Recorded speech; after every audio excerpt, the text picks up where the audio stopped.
Hydrogenation, nitration, hydrogenation, एक बार revise कर दूं, और कार्बोक्सिलेशन। ये कार्बोक्सिलेशन अपने चल रहा है, ठीक है, कार्बोक्सिलेशन कोई लिखेंगे अपन इसको। आप देखो, हेलोजिनेशन, फिनॉल में अगर किसी की प्रेजेंस नहीं है तो हेलोजिनेशन में चाहे ब्रोमिनेशन करवा दो, क्लोरीनेशन करवा दो, आयोडीनेशन करवा दो, तो तीनों पोजीशन पे एक साथ अटैक होगा, ठीक है। और अगर जैसे CH2 की प्रेजेंस ले ली थी, एक बार और तो एक बार पैरा का प्रोडक्ट बनेगा। नाइट्रेशन अगर डाइल्यूट HNO3 है, जब तो एक बार ऑर्थो पे NO2 को एक बार पैरा पे अटैक करवाएंगे। अगर कंसंट्रेट HNO3 है तो पिक्रिक एसिड बना देंगे कंसंट्रेट H2SO4 की प्रेजेंस। फिर आता है हाइड्रोजिनेशन। हाइड्रोजिनेशन क्या है, निकल और पैलेडियम मेटल की प्रेजेंस में फिनॉल का हाइड्रोजिनेशन करवाएंगे, मीनिंग एडिशन ऑफ हाइड्रोजन। कहां पर, पाई बॉन्ड पे, तो पाई बॉन्ड डिसोसिएट होता जाएगा, हाइड्रोजन जुड़ती जाएगी, मीनिंग सैचुरेशन हो जाएगा फिनॉल का, और क्या बन जाएगा, बन जाएगा, क्या था, ये देखो, ये रिएक्शन थी, फिनॉल लिया था, निकल और पैलेडियम मेटल की प्रेजेंस में हाइड्रोजनेशन करवाते हैं, साइक्लोहेक्सेनॉल। ये सारे जितने भी बॉन्ड बने हुए 3 पाई बॉन्ड हट करके ये बन जाएगा साइक्लोहेक्सेनॉल। फिर आती है कार्बोक्सिलेशन। जैसा कि नाम से ही पता चल रहा है, कार्बोक्सिलेशन का मीनिंग इस बार अपन जो ग्रुप ऐड कर रहे हैं वो ग्रुप है अपना कार्बोक्सिलिक एसिड, मतलब ऑर्थो पोजीशन आएगी या पैरा पोजीशन आएगी, जो भी अपन प्रोडक्ट बनाएंगे उसमें कार्बोक्सिलिक एसिड आएगा। उसमें 2 रिएक्शन है, कॉल्बे रिएक्शन और राइमर-टिमान रिएक्शन। कल मैंने कॉल्बे पढ़ाई थी तुम्हें, कॉल्बे सुने जो वर्ड मैं बोल रही हूँ, कॉल्बे, बे का मीनिंग फिनॉल की रिएक्शन बेस से करवाएंगे, NaOH से, तो बनेगा सोडियम फिनॉक्साइड। अगर इसकी रिएक्शन को कार्बन डाइऑक्साइड, ओ का मीनिंग ऑर्थो पे ऐड कर दूं, कार्बन डाइऑक्साइड हीट करेंगे जैसे ही कार्बन डाइऑक्साइड को लेके, तो कार्बन डाइऑक्साइड में इलेक्ट्रोफाइल पता है कार्बन होगा, पॉजिटिव चार्ज आएगा। अब तुम्हारी बुक में देखो, कल भी मैंने बताया था तुमको कि ले रखी है, वो रिएक्शन भी सही है। NCERT खोल के देखोगे तो यहाँ कार्बोक्सिलिक एसिड जोड़ दिया, क्योंकि तुम्हारी बुक में पहले सोडियम सैलिसिलेट बना रखा है। दोनों रिएक्शन सही है बेटा, कहीं गलत नहीं है। वो रीअरेंजमेंट से वापस जैसे आप इसमें बेस डालोगे तो NaOH रिमूव हो जाएगा। तो देखो तुम्हारी बुक की रिएक्शन बताऊं कि इस पे प्लस आएगा, इस पे माइनस आएगा, तो पॉजिटिव आते मेटल अट्रैक्ट हो जाएगी इससे। नेगेटिव है ऑक्सीजन पे नेगेटिव है तो सोडियम आ जाएगा नीचे और ऑर्थो की हाइड्रोजन चली जाएगी ऊपर। तो आपकी बुक में कुछ इस तरीके से बनाया हुआ है, OH, यहाँ है C, ये रहा अपना डबल बॉन्ड O पे है माइनस, उसको मिल जाएगा Na, सोडियम सैलिसिलेट इंटरमीडिएट बना रखा है। और जैसे ही बेस डालेंगे, सॉरी हाइड्रोलाइसिस करवाएंगे, तो NaOH हट जाएगा, सैलिसिलिक एसिड बन जाएगा। ऐसे लिखो जब भी बिल्कुल सही है रिएक्शन। NCERT के बेस पे लिखो तो भी सही है। NCERT में क्या है, यहाँ पर H है, ये देखो नीचे बना के दिखा दूं इसी में। NCERT में ऐसे है कि यहाँ पर ये CO का नेगेटिव और ऑर्थो की हाइड्रोजन को यहाँ जोड़ रखा है, समझ गए। तो यहाँ कार्बोक्सिलिक एसिड जोड़ रखा है, यहाँ ONA का ONA है, सोडियम फिनॉक्साइड की फॉर्म है, फिर हाइड्रोलाइसिस करवा के उसको फिनॉल बना रखा है। ठीक है, आ गई बात ढंग से समझ में। ये थी कॉल्बे, दोनों रिएक्शन सही है, कहीं गलत नहीं है। RBSC भी बिल्कुल सही है और NCERT में कोई फर्क नहीं है इससे, क्योंकि ये रीअरेंजमेंट इतना फास्ट होता है, ध्यान से सुने, कि रिएक्शन के इंटरमीडिएट को अपन आइडेंटिफाई नहीं कर पाते, तो इसलिए ये कई होता है इंटर जो कन्वर्जन है, ठीक है, वो होता है इसमें रीअरेंजमेंट, लेकिन इतना फास्ट होता है कि अपन इसको पहचान ही नहीं पाते, मीनिंग यहाँ का है नहीं यहाँ चला जाता है, यहाँ का है यहाँ, तो रिएक्शन वापस कन्वर्ट हो जाती है। इसलिए चाहो तो तुम उस ONA को ऊपर लिख के H को यहाँ लिख सकते हो, चाहो तो Na यहाँ लिख के H भी लिख सकते हो, ठीक है। अब अपनी कॉल्बे के बाद में कार्बोक्सिलेशन में 2 रिएक्शन है, बन गया सैलिसिलिक एसिड, ठीक है, कार्बोक्सिलिक एसिड आ गया। सेकंड रिएक्शन है बेटा राइमर-टिमान। अब ध्यान से सुन लो, राइमर-टिमान यहाँ 2 जगह है, ठीक है, अब दोनों में एक साथ पढ़ा रही हूँ ताकि तुम्हें याद रखो। अगर एग्जाम में लिखा हुआ है राइट केमिकल रिएक्शन ऑफ राइमर-डिमान, तो राइमर-डिमान का केमिकल इक्वेशन लिखेंगे जब तो आपको जो अभी बता रही हूँ वो लिखनी है। और लिखा हुआ है राइमर-डिमान कार्बोक्सिलेशन, जब कार्बोक्सिलेशन वाली लिखनी है। अब दोनों में फर्क क्या है वो समझ लो। एक कॉल्वे हो गई थी, एक राइमर-डिमान। कॉल्वे को सी से याद रखो तो ज्यादा फायदा है। ठीक है, हाँ भाई राइमर-डिमान सुनो बेटा, एक एक वर्ड का मीनिंग समझो, उससे क्या फायदा होगा कि अब इस जो अभी अपन पढ़ रहे हैं ना इलेक्ट्रोफिलिक इसकी फिनॉल की रिएक्शन, इसमें नेम रिएक्शन आएगी कम से कम 6-7 रिएक्शन, एक दूसरे में मिक्स नहीं हो। जैसे कोल बे, पता चल गया बेस से हो, कार्बन डाइऑक्साइड से हो, लास्ट में लिक्विड तो मिक्स नहीं होगी। अब अपन पढ़ रहे हैं राइमर, ध्यान से मीनिंग समझो इन वर्ड का, एक लर्निंग ट्रिक है केमिस्ट्री इजी करने का तरीका और कुछ नहीं। तो राई मर, देखो राई और मर, इस वर्ड का मीनिंग समझो। हिंदी में लिखते हैं राई और मर। राई किसको बोलते हैं? छोटा सा दाना आता है, सब्जी उब्जी बनाते हैं, देखा है तुम लोगों ने राई, गोल सा दाना, तो मतलब बहुत छोटी चीज होती है राई, छोटा सा दाना। और मर का मीनिंग मरना, तो छोटी सी या कुछ देर के लिए मरना, इसको अपन बोलते हैं बेहोश होना। तो राई मर के अंदर कौन सा रिएक्टेंट यूज में आएगा? कुछ देर बेहोश, बेहोशी करने के लिए यूज में आने वाला क्लोरोफॉर्म। आप लोगों ने देखा है मूवी वगैरह में से हैंकी के ऊपर डाल देते हैं, फिर ऐसे लगा दिया मुंह के ऊपर, वो बेहोश हो जाता है। तो वो क्या है? वो हैंकी पे डालने वाला क्लोरोफॉर्म है। क्लोरोफॉर्म तुम लोगों को क्लोरोफॉर्म की स्मेल देती ना, फिर बेहोश हो जाएंगे, मतलब तुम्हारा राई मर हो जाएगा, कुछ देर के लिए मरना। ठीक है, तो मतलब फिनॉल की रिएक्शन आपको किससे करवानी है? राइमर में क्लोरोफॉर्म से। ये लो, ये पहचानते हो गई राइमर। बेटा क्लोरोफॉर्म में कितने Cl है? 3 Cl है। तो जितने Cl है ना उतने ही बेस डालने हैं, हमेशा ध्यान रखना। 3 Cl है, कितने KOH लगा देंगे? 3 KOH। ध्यान दो, रिएक्शन कंप्लीट हो गई अपनी। बेटा 3 K और 3 Cl मिलके कितने KCl बाहर जाएंगे? 3 KCl। हाइड्रोजन देख रहे हैं, एक ये रही, 3 ये रही, कितने हाइड्रोजन हो गई? 4। हाइड्रोजन का हाफ हमेशा क्या बाहर जाता है? H2O, तो चला गया 2H2O बाहर। समझ गए? गई चारों। अब बचा क्या है वो देखो। देखो ये हाइड्रोजन भी चली गई, तीनों Cl भी चले गए, तीनों के भी गए, बचा है एक तो कार्बन, और 3 में से 2 ऑक्सीजन गई, एक बची है ऑक्सीजन। यहाँ तो ये बचा है, बाकी सब गए। और यहाँ बची है, अभी यहाँ की हाइड्रोजन आया थोड़ी अटैच हो, तो ध्यान देंगे क्या अपने पास बन चुका है? OH। यहाँ की हाइड्रोजन निकली बाहर, जुड़ गया कार्बन, ऑक्सीजन कौन से बॉन्ड पे जुड़ेगी? डबल पे, ये हो गया CHO। ये रिएक्शन है अपनी फॉर्मुलेशन, क्योंकि फॉर्मेल्डिहाइड जुड़ा है यहाँ। ठीक है, अगर एल्डिहाइड ग्रुप जुड़ेगा तो वो फॉर्मुलेशन में पढ़ेंगे, अगर कार्बोक्सिलिक एसिड जुड़ेगा तो अपन उसको राइमर-डिमान कार्बोक्सिलेशन कहते हैं। ये राइमर-डिमान फॉर्मुलेशन रिएक्शन है, जो भी आएगी 8 नंबर पे पढ़ेंगे अपन इसको। ठीक है, अब अगर कार्बोक्सिलेशन हो, केवल राइमर-डिमान नाम आए तो ये रिएक्शन लिखेंगे। अब ध्यान से सुन लो, कार्बोक्सिलेशन में क्या होगा ये समझ में आ रही तो वो भी आ जाएगी। कार्बोक्सिलेशन में क्या करना है बेटा? ध्यान देंगे, क्लोरोफॉर्म की हाइड्रोजन का सब्स्टिट्यूट कर दो इस हाइड्रोजन को एक और Cl से, मीनिंग एक और Cl से यदि सब्स्टिट्यूट कर दो तो आ जाएगा CCl4।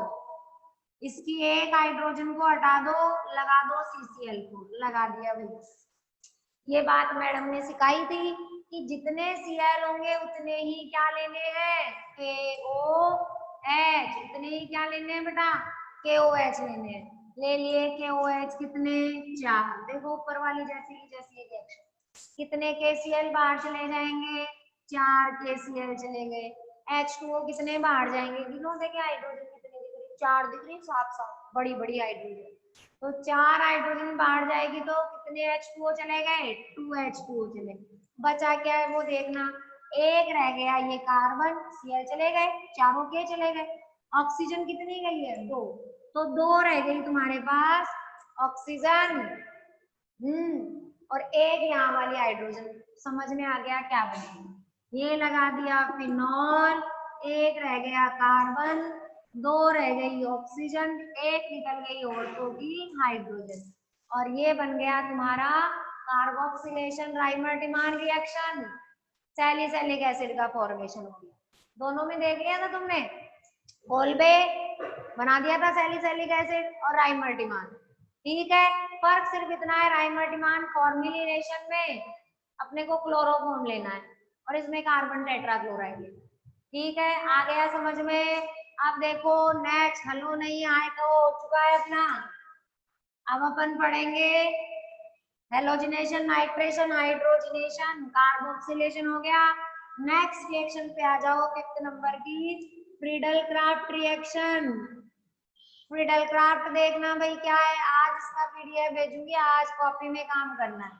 और कॉपी में ध्यान से सुन लो, 21 को स्कूल जब आएंगे तो कितना काम कॉपी में होना चाहिए, चैप्टर 1, चैप्टर 7, 8, 9, ये मेरे पढ़ाए हुए हैं चैप्टर 7, 8, 9 और फर्स्ट चैप्टर ध्यान दो, और एक जो चल रहा है वो 11। इन 5 चैप्टर का काम कॉपी में नहीं होना तो मुझे दर्शन नहीं दे, समझ गए? कॉपी में इतना काम होना चाहिए, इतने चैप्टर का। बाकी मैं भी रिवीजन ही करवाऊंगी, अब ये नहीं सोचेगी मैं अब लिखवाऊंगी तुम लोगों को। अब ध्यान दो, बाकी जो सर ने पढ़ा दिए चैप्टर उनका भी मैं केवल रिवीजन अब करवाऊंगी। तो अब अपन देख रहे हैं नेक्स्ट रिएक्शन, अपन चलते हैं Friedel craft. Friedel craft reaction क्या होती है बेटा? फ्रीडल क्राफ्ट रिएक्शन भी 2 टाइप की होती है, एक होती है फ्रीडल क्राफ्ट एल्काइलेशन और एक होती है फ्रीडल क्राफ्ट एसाइलेशन। तो सबसे पहले देख रहे हैं, देखो क्या होती है रिएक्शन वो समझो। फिनॉल की रिएक्शन अपन एल्किल हैलाइड से करवाते हैं, RX से। अब R की जगह कुछ भी मान लो, जैसे मैंने CH3 मान लिया, X की जगह मान लो मैंने Cl मान लिया। जब फिनॉल की रिएक्शन एल्किल हैलाइड से किसकी प्रेजेंस में, एनहाइड्रस AlCl3, ये प्रेजेंस बहुत इंपॉर्टेंट है, ध्यान से सुनो। जब एनहाइड्रस AlCl3 कैटलिस्ट लोगे ना तो ये AlCl3 यहाँ जाकर के इस Cl को अपने साथ बाहर निकाल लाएगा, AlCl4 minus, meaning CH3Cl plus AlCl3 anhydrous AlCl3, ये AlCl4 माइनस में और CH3 किस में टूटेगा, पॉजिटिव में।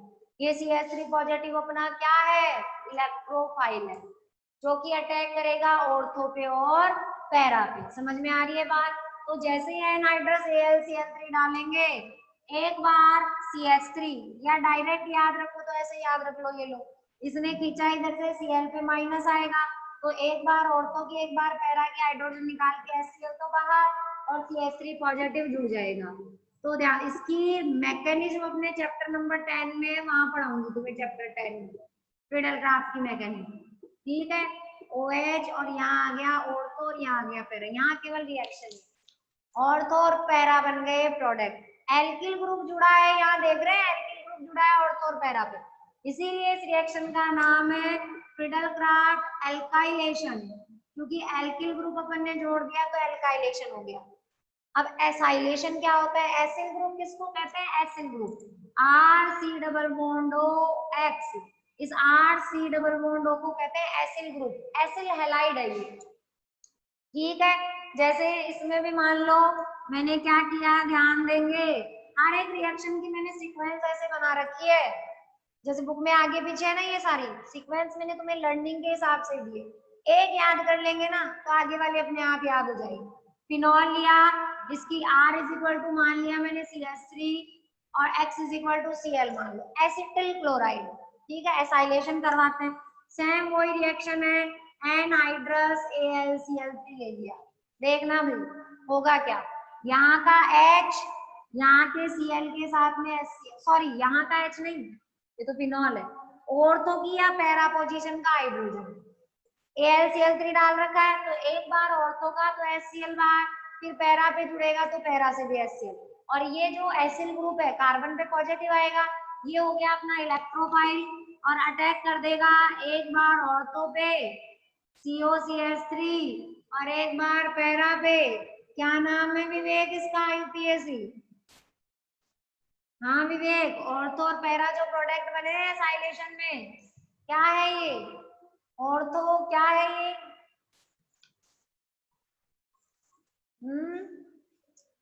क्या है ये?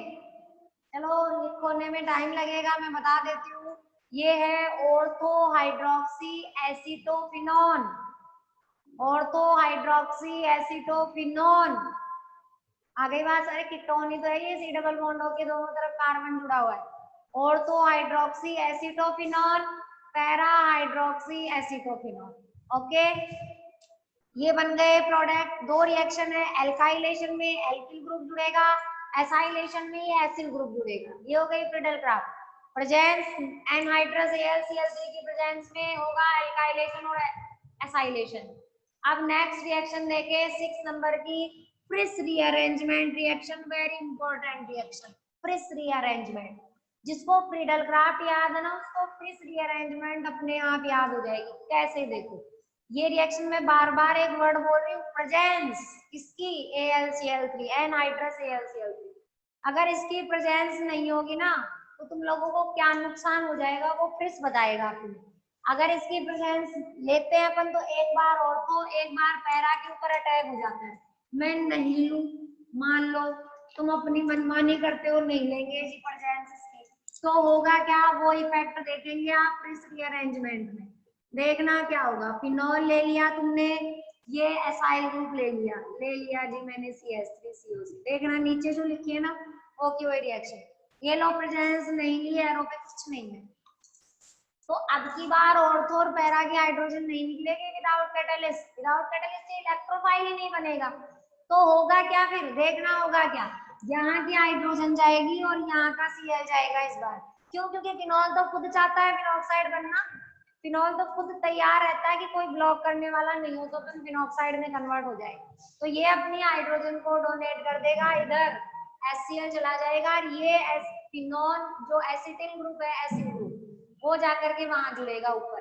तो अपने पास बनेगा बेटा, ये रह गया O और ये COCH3 पहुंच गया ऊपर। ये लो, समझ में आ गई बात ढंग से, ठीक है, कोई दिक्कत है किसी को।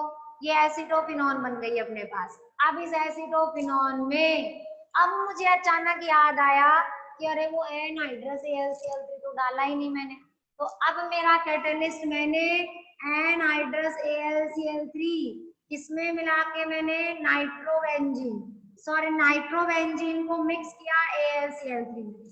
नाइट्रोबेंजीन ली मैंने, कैटलिस्ट अपना नाइट्रोबेंजीन एनहाइड्रस AlCl3। ओके, या कई बार नाइट्रोबेंजीन भूल भी जाए, केवल AlCl3 लिख दो एनहाइड्रस तो भी काम चल जाएगा। तो बेटा नाइट्रोबेंजीन इन AlCl3 लेंगे, एनहाइड्रस AlCl3। अब होगा इसका रीअरेंजमेंट, जब इसका नाम है फ्रिस रीअरेंजमेंट रिएक्शन। अब रीअरेंजमेंट होगा इसका ऑर्थो और पैरा पे। होगा क्या, यहाँ की हाइड्रोजन निकल के जाएगी, वापस ऑक्सीजन को मिलेगी तो वापस कन्वर्ट होगा OH में। और अगर हाइड्रोजन ऑर्थो की मिलती है तो COCH3 ऑर्थो पे रीअरेंजमेंट होगा, और अगर हाइड्रोजन पैरा की मिलती है तो रीअरेंजमेंट पैरा पे होगा। अब देखते हैं अपन, यदि हाइड्रोजन ऑर्थो की निकल के आए तो ये जुड़ जाएगा ऑर्थो पे, और अगर हाइड्रोजन पैरा की निकल करके आए तो ये जुड़ जाएगा पैरा पे। देखो यही चीज मिली है, भूल का नुकसान देखो, फ्रीडल क्राफ्ट में नहीं भूलते ना, ये AlCl3 यहाँ पे, तो ये प्रोडक्ट यही बन चुके होते। फ्रिस रीअरेंजमेंट कह रहा भूल को सुधार भी सकते हैं। अगर भूल गए यहाँ तो पहले इंटरमीडिएट बनेगा एसिटोफिनॉन। अब अगर तुम नाइट्रोबेंजीन इन एनहाइड्रस AlCl3 ऐड करते हो तो एक बार और तो उधर दिख नहीं रहा है भाई तुम्हें, तो मैं इधर लिख दूं थोड़ा सा इसको, ये तो बन गया और तो ऊपर लिख रही हूँ, यहाँ तो दिख रहा है, देखो ध्यान दो, प्लस एक बार जुड़ेगा पैरा पे OCO, सॉरी O नहीं, केवल COCH3। इसमें O जोड़ दिया क्या मैंने, यहाँ COCH3 तो जोड़ा है, सही है बिल्कुल, COCH3।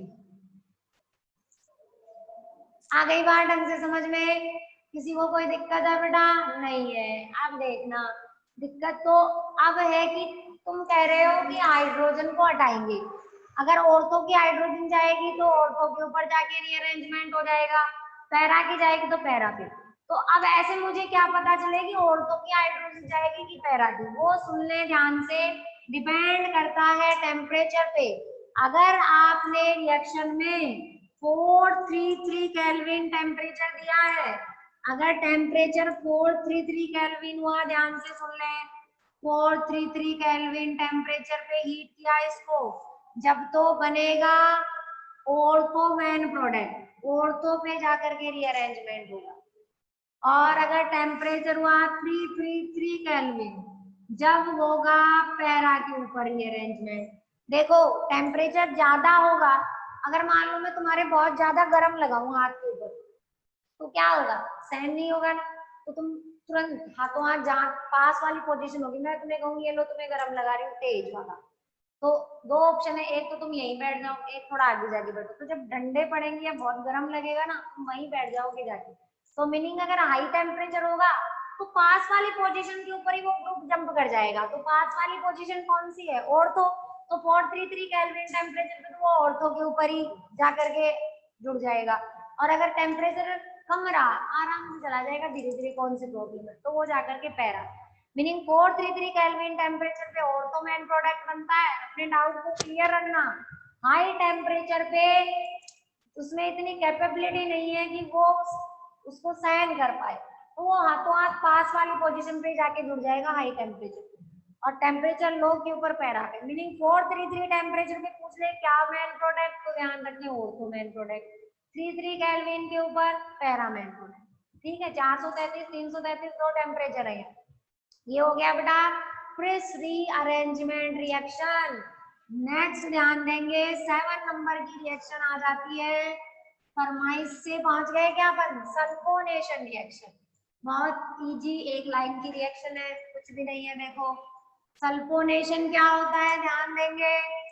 सल्फोनिक एसिड जानते हैं क्या, सल्फोनिक एसिड SO3H, अगर बेंजीन की रिएक्शन कंसंट्रेट H2SO4, क्या मैं H2SO4 को ऐसे लिख दूं, ये लो H2SO4 भी है, लिख सकते हैं, कोई दिक्कत है। कंसंट्रेट H2SO4 की प्रेजेंस में फिनॉल की रिएक्शन करवाएंगे कंसंट्रेट H2SO4 से, तो होगा क्या, जैसे आप वेट करेंगे दिख रहा है साफ, ऑर्थो की हाइड्रोजन OH H2O बार, क्योंकि यहाँ अपना इलेक्ट्रोफाइल कौन है, अपना इलेक्ट्रोफाइल है सल्फोनिक एसिड, क्योंकि OH बॉन्ड को खींच ले जाएगा तो H पे पॉजिटिव चार्ज आएगा। ठीक है, तो सल्फोनिक एसिड एक बार ऑर्थो पे और एक बार पैरा के ऊपर जाकर के जुड़ जाएगा, ortho hydroxy benzene sulphonic acid, और बन जाएगा para hydroxy benzene sulphonic acid. समझ गए, ये हो गया सल्फोनिक एसिड से सल्फोनेशन रिएक्शन, सल्फोनिक एसिड जुड़ना। नेक्स्ट देखे 8 नंबर की और लास्ट रिएक्शन है, लास्ट रिएक्शन है लेकिन उसमें 3 रिएक्शन है, फॉर्मिलेशन रिएक्शन, उसका भी FR आएगा। फॉर्मिलेशन क्या होती है बेटा, फॉर्मिलेशन समझे अच्छे से, हालांकि मैं वैसे PDF भेजती हूँ, लेकिन तुम्हें इतना लर्निंग मेथड देने के बाद में तुम अपने आप भी कर सकते हो रिएक्शन। ठीक है, और वही है मैडम नोट्स कैसे बनाए ये और पूछते हैं। देखो 3 रिएक्शन है इसमें, कौन कौन सी है ध्यान देंगे, इसमें 3 रिएक्शन है, एक तो अभी पढ़ाई थी तुम्हें ट्राइमर्टिमान फॉर्मुलेशन में पढ़ाई थी, दूसरी है गाटरमान, और तीसरी है डब। RGD 3 रिएक्शन है इसमें।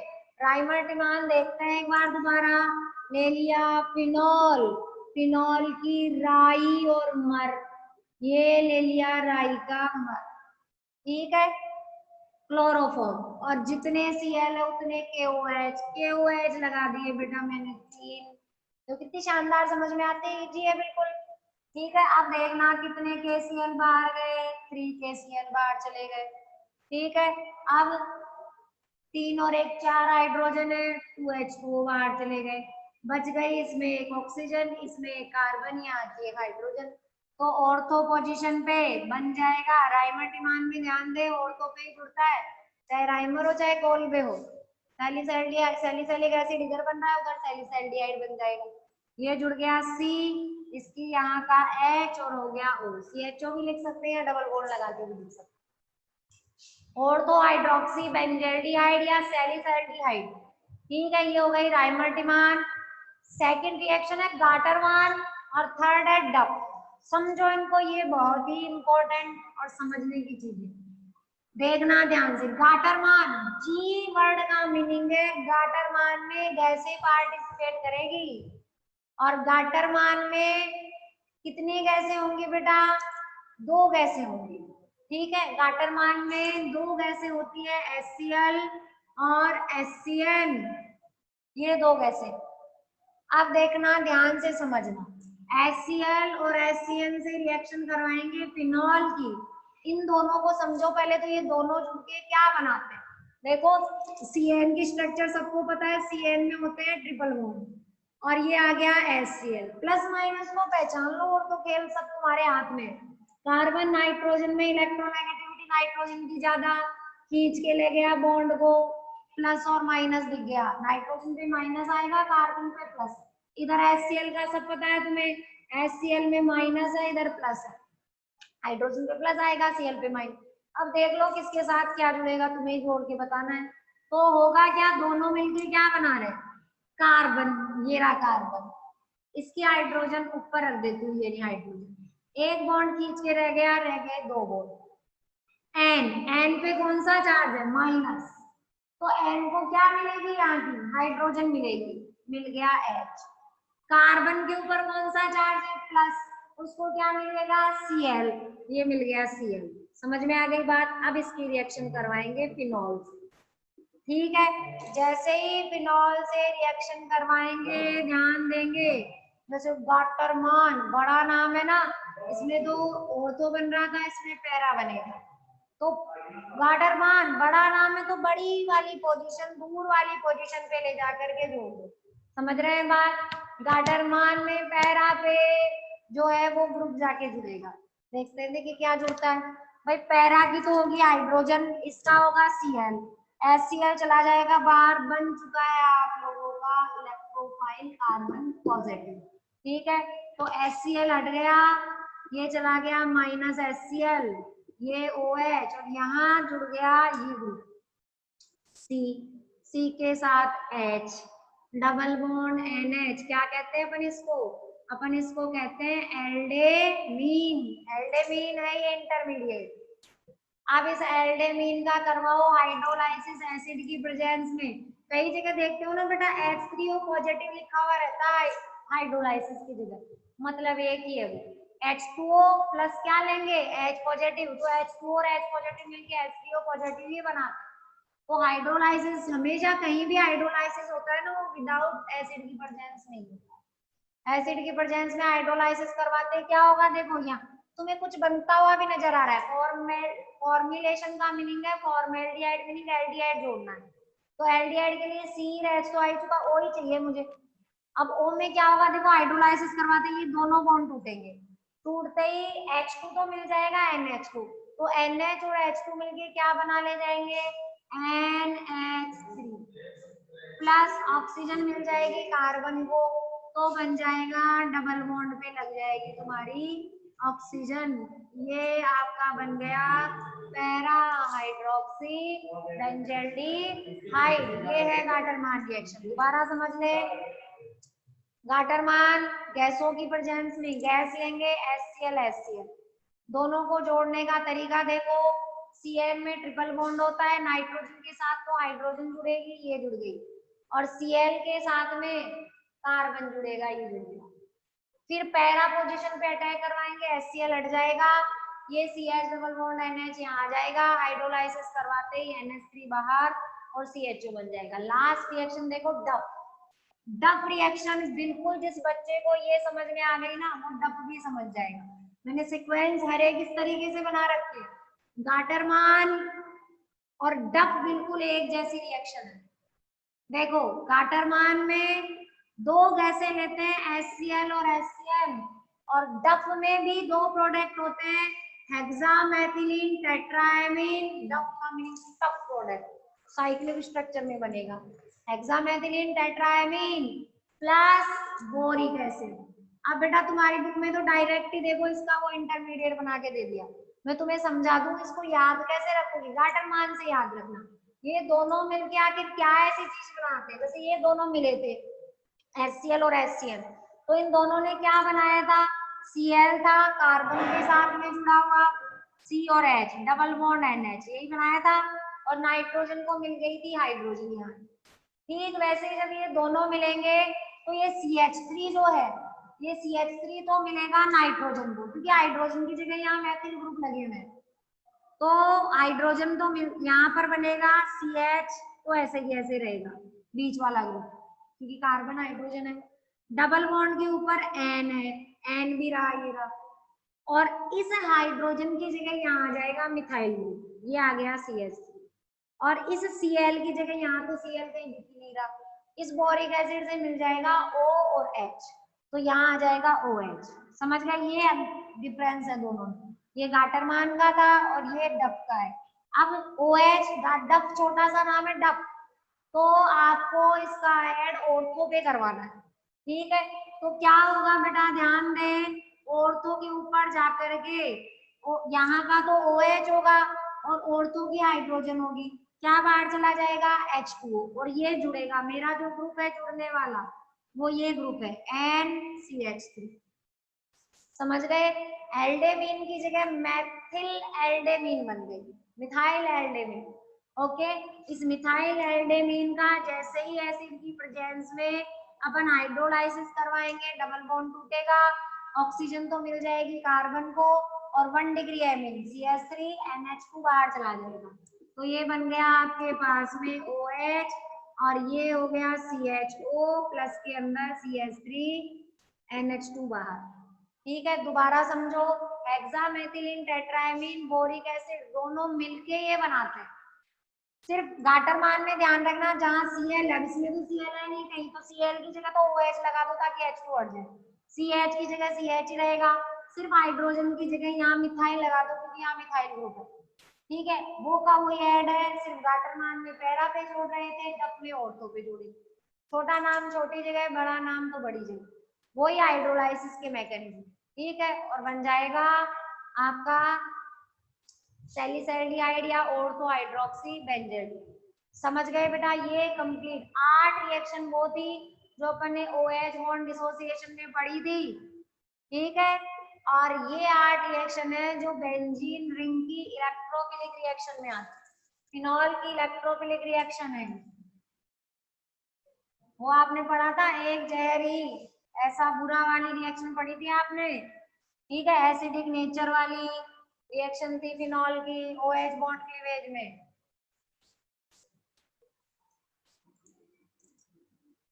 आप देखो नेक्स्ट, ध्यान दो, याद कैसे करेंगे वो मैं समझा दूं। 8 रिएक्शन है ये। फर्स्ट आती है halogenation, nitration, hydrogenation, carboxylation, Friedel Craft, Fries rearrangement, sulphonation, और लास्ट है फॉर्मुलेशन। ये फॉर्मुलेशन है और ये फ्रीडलक्राफ्ट है, वर्ड दोनों के लिए सेम ही है। ठीक है, याद कर लेंगे इसको, हेलो नहीं हाय कहो, हेलो नहीं हाय कहो, और फ्रीडल को फिर फ्रेंडशिप FS को कर लेंगे फरमाइश से, फ्रिस रीअरेंजमेंट फ्रिस फरमाइश, और सल्फोनेशन का मीनिंग से, और लास्ट FR मीनिंग फॉर्मुलेशन का मीनिंग फ्रेंड बनाओ, फिर फरमाइश से फ्रेंड बनाओ, अपनी इच्छा से फ्रेंड बनाओ, हेलो नहीं हाय कहते। ठीक है, हेलो नहीं हाय कहो, फिर फरमाइश से फ्रेंड बनाओ। हेलोजिनेशन, नाइट्रेशन, अब जिसको जिस रिएक्शन में प्रॉब्लम है पूछ ले। इस 8 में मैं 3 रिएक्शन लिखती हूँ, 8 की 1 2 3 3 रिएक्शन है, कार्बोक्सिलेशन में 1 2 2 है। अब बोलो किसी स्टूडेंट को कुछ पूछना है क्या बेटा, इनमें बेंजीन रिंग की कंप्लीट हो गई, फिनॉल में केवल 4 रिएक्शन बची हुई है कंडेंसेशन रिएक्शन के नाम से। हाँ बेटा मोमेश, 5 नंबर की रिएक्शन, फ्रीडलक्राफ्ट में 2 रिएक्शन होती है, फ्रीडलक्राफ्ट एल्काइलेशन, क्या होती है फ्रीडलक्राफ्ट, एनहाइड्रस AlCl3 की प्रेजेंस में, एनहाइड्रस AlCl3 की प्रेजेंस में एल्किल हैलाइड से रिएक्शन करवाओगे तो उसे फ्रीडलक्राफ्ट एल्काइलेशन बोलेंगे। RCOX एसाइलेशन ग्रुप से रिएक्शन करवाएंगे तो उसे अपन फ्रीडलक्राफ्ट एसाइलेशन बोलेंगे। करवा दो, कोई दिक्कत ही नहीं है, एक बार ऑर्थो से HX हटा देना, एक बार पैरा से, तो आर ग्रुप जुड़ेगा तो नाम हो जाएगा फिडलक्राफ्ट एल्काइलेशन। एक बार आर ग्रुप ऑर्थो पे, एक बार पैरा पे। इसके अंदर एक्स हटेगा, एच एक्स, सीओ आर जुड़ेगा तो इसे अपन कहते हैं एसाइलेशन, क्योंकि एसिल ग्रुप है, एसिल ग्रुप, तो एसाइलेशन हो जाएगा एक बार ऑर्थो पे, एक बार पैरा पे। हाँ भाई तरुण, 6 नंबर की रिएक्शन है बेटा, ये है 6 नंबर की रिएक्शन।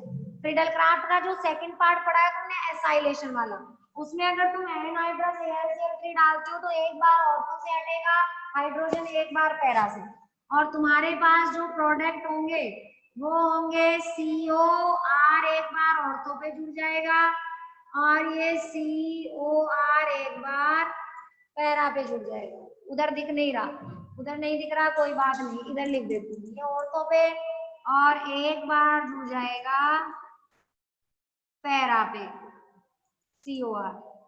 ठीक है, अगर ध्यान दो, अगर ये एनहाइड्रस AlCl3 नहीं डालो, वही 6 नंबर की रिएक्शन है तरुण, मतलब ये कि ये कैटलिस्ट लो, अगर ये एनहाइड्रस AlCl3 नहीं है एरो पे तो होगा क्या बेटा, तो फिर यहाँ का H या यहाँ का H नहीं जाएगा और पैरा का, फिनॉल वाला H चला जाएगा HX की फॉर्म में बाहर, और COR जुड़ेगा फिनॉक्साइड के साथ जाके, OCOR। समझ गए? अब देखो ध्यान से, क्या है ये RC double bond OR, ester है ये एक तरीके का। ठीक है, IUPAC ध्यान है इसका, एल्किल एल्केनोएट के बेसिस पे होता है, ये एसिटोफिनॉल नहीं है इसका IUPAC नाम, ये तो एल्किल, क्या है ये, एल्किल एल्केनोएट, एल्किल बेंजोएट है ये। ओके, अब क्या करेंगे, अब आप लोग डालोगे एनहाइड्रस AlCl3 इन नाइट्रोबेंजीन, नाइट्रोबेंजीन इन एनहाइड्रस AlCl3, अब डाला तुमने, और डाल के जैसे ही इसको हीट जरूर करेंगे, हीट करेंगे तो अब ये एक बार अरेंजमेंट ऑर्थो पे हो जाएगा COR का, एक बार पैरा पे, ऑर्थो और पैरा की हाइड्रोजन निकल के यहाँ आ जाएगी, और कब ऑर्थो पे होगा और कब पैरा पे होगा वो भी सुन लो, प्लस एक बार ऑर्थो पे। ऑर्थो तो तब बनेगा जब 433 केल्विन टेम्परेचर दोगे, और पैरा तब बनेगा जब 333 केल्विन देंगे। ठीक है मोमेश, 8 वाले की थर्ड कौन सी थी, 8 वाले की थर्ड है डप रिएक्शन है, ध्यान दो। हेलो नहीं आए तो कह दिया, फरमाइशों से, अपनी इच्छाओं से फ्रेंड भी बहुत बनाते हो, क्योंकि आजकल हेलो नहीं हाय कहने के आ गए हैं तुम लोगों के जमाने। तो देखते हैं, देखिए डप क्या कह रहा है, ये है डप जैसा नाम, डप से टप है reaction, hexamethylene tetraammine plus boric acid. Chemistry ना ऐसे नसों में संभालो, पेज खोल के देखने की जरूरत नहीं रहे, सब राई मर कोल बे प्रेस रीअरेंजमेंट फ्रीडल, ठीक है, फॉर्मुलेशन गाटरमान डाइमर्टिमान डप सब याद रहेंगे अगर दिमाग के अंदर ट्रिक्स याद है। देखो हेक्सामेथिलीन टेट्राएमीन बोरिक एसिड डालते ही बताया था मैंने, इन दोनों से एक चीज बनेगी, जैसे बुक में तो डायरेक्ट ही दे दिया एडिशन, तो डायरेक्ट का मतलब मैं बता दूं कि ये दोनों मिलके ये बनाते हैं OH। तुम गाटरमान का याद रखो क्या था, Cl था, CS था, डबल बॉन्ड NS था, ये था, तो इसमें Cl